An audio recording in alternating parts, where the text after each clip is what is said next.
Welcome to the 211 Talk Show.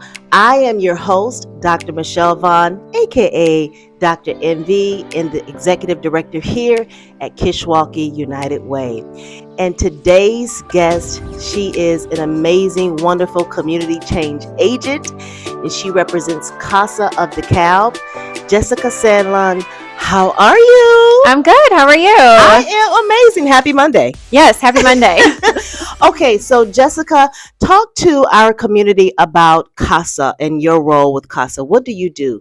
Sure. So I'm the development and recruitment manager. So basically, I help with our fundraising, grants, development side of things, and also help recruit volunteers. Wow. Yeah. So CASA, it's actually an acronym. It stands for Court Appointed Special Advocates.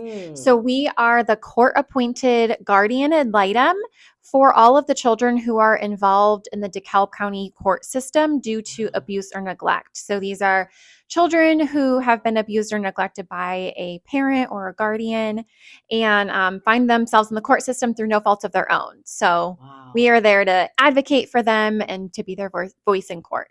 Powerful. Advocacy is powerful. How do you recruit volunteers, or what was someone, if they want to become involved with CASA, how will they become involved? What type of impact are you making with CASA as you advocate for youth? Yeah. So to get involved, the first step is to apply. So we're always taking applications. We take them on a rolling basis, and then we do trainings about 3 times a year. Okay. So they would go to our website, casadekalb.org, and fill out an application. It should take about 15 to 20 minutes, no more than that. And you just have to be 24 years old or older to apply. Okay. And then what the volunteers do, just briefly, Yes. so they're the ones who actually do kind of the field work. So they're the ones who go and visit the child at least once a month. Most of these children are living in foster homes.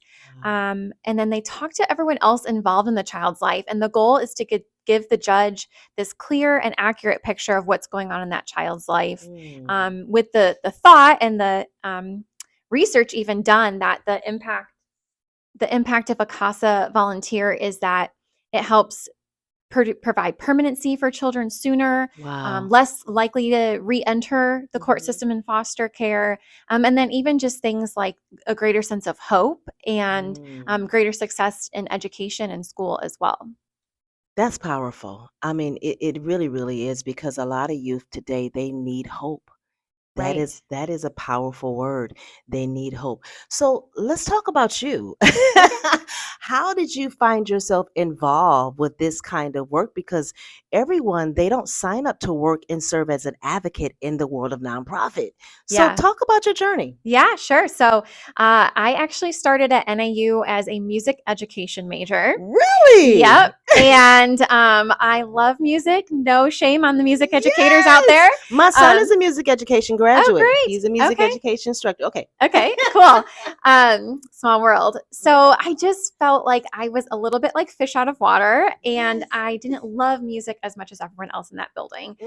And that I wanted to graduate with a degree that gave me more flexibility, and I could kind of take it wherever I felt like God led me. So I heard about the Community Leadership and Civic Engagement program at NIU, which is, it's now called Nonprofit and NGO Studies, which is what it was. And so I got signed up, and I ended up graduating with that program. And then I pursued a Master's of Public Administration at NIU.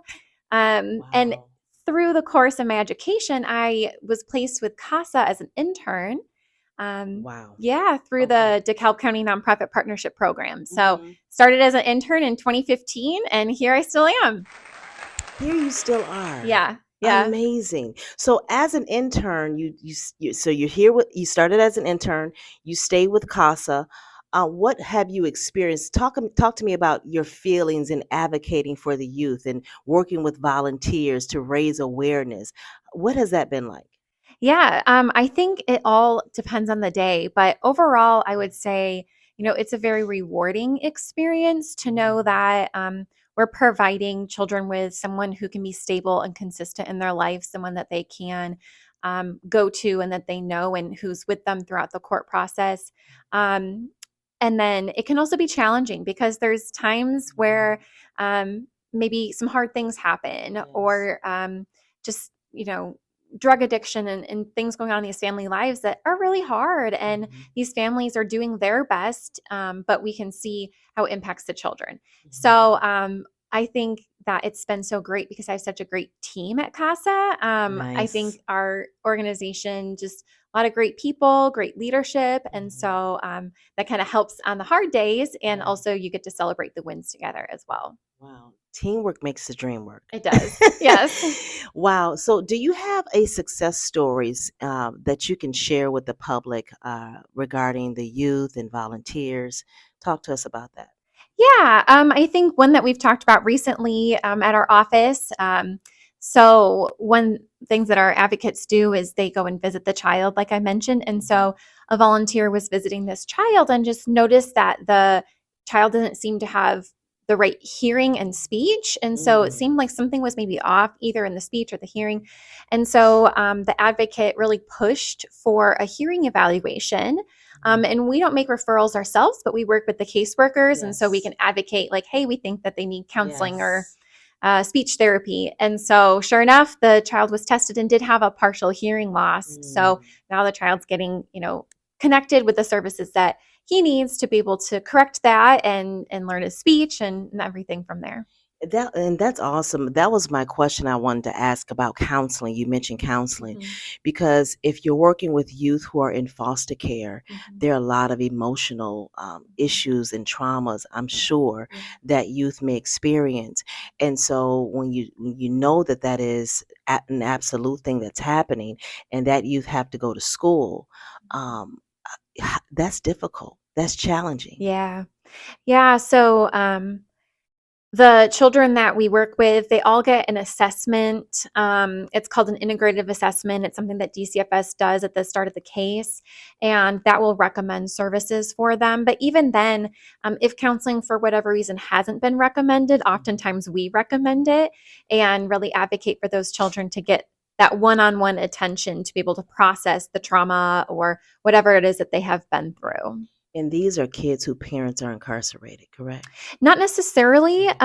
Just the parents have done some type of abuse or neglect. So it could be Mm. physical or sexual abuse, wide range of neglect. So I mentioned like substance abuse, Mhm. domestic violence in the home, mental illness that's maybe untreated and Yeah. has led to neglect.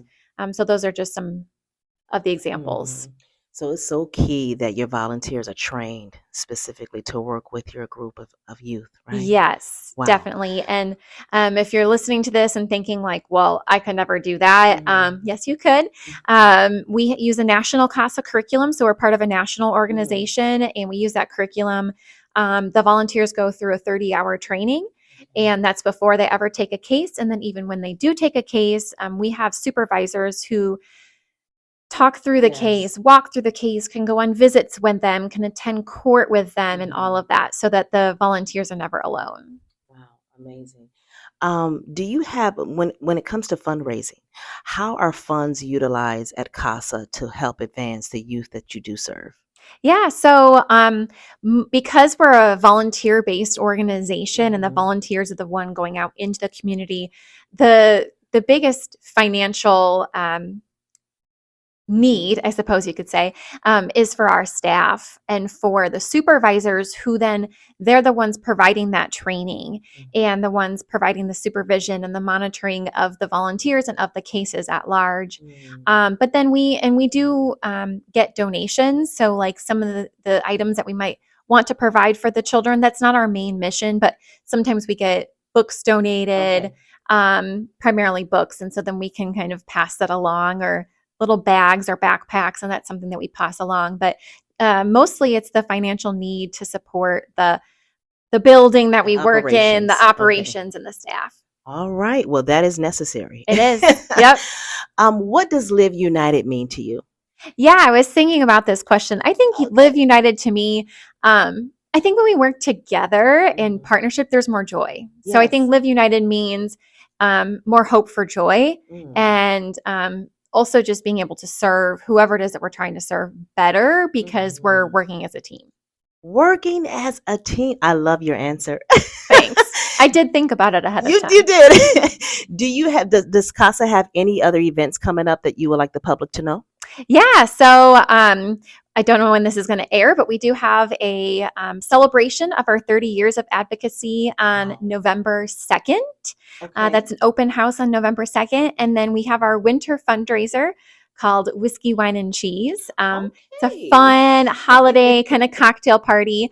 And that's on December 1st. December the 1st. Wow. Yeah. All right. So if someone wants to get in contact with you or learn more about CASA, can you provide an email address or even a website? Definitely. So casadekalb.org. That's CASA DeKalb.org. That's our website. Our phone number is 815-895-2052. We have our email listed online. You can stop by our office when we're open. And yeah, we would love to hear from you. It has been a pleasure interviewing you, Jessica. I wish you nothing but success. And we here at Kishwaukee United Way are happy to have CASA as one of our partnering agencies. Thank you. And we're happy to be one of your partners. Yay!